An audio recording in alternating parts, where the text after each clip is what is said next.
ਆਈ ਛੱਡਣੇ ਨੇ ਉਹ ਪੈਸੇ ਯਾਰ। ਇਸ ਤਰ੍ਹਾਂ ਉਹ ਬੁਰਾ ਨਾ ਮੰਨ ਜਾਏ ਯਾਰ, ਮੈਂ ਦੁੱਧ ਦੀ ਦੁਕਾਨ ਪਾਵਾਂ ਉਹਦੇ ਨਾਲ ਹੀ ਯਾਰ। ਉਹਦੇ ਨਾਲ ਗੱਲ ਕਰਕੇ ਨਾ ਮੈਨੂੰ ਮਿਲਾ ਹਾਂ, ਉਹਦੇ ਕੋਲ ਉਹ ਦੁਕਾਨ ਹੀ ਨਾ ਦਿੱਲੀ ਹੈ। ਬੰਦਾ ਇੱਕ ਹੈ ਯਾਰ ਦੋਸਤ ਆ ਮੇਰਾ, ਉਹ ਤੁਹਾਨੂੰ ਕਰ ਦੇਗਾ ਦੁਕਾਨ ਦੇ ਹਵਾਲੇ। ਚਲਾ ਯਾਰ ਫਿਰ ਮਿਲਾ ਮੈਨੂੰ। ਚਲੋ ਫਿਰ। ਹਾਏ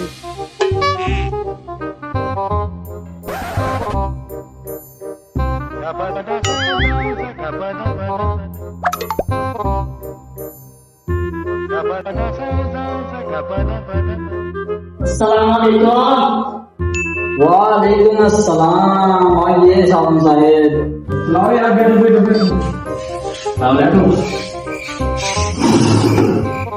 और साहब किस तरह आना है? हम मेरा दोस्त बाबू आया यार, मैं दुकान की जरूरत है। अच्छा जी, केड़ी दुकान चाहिए है भाई थानू?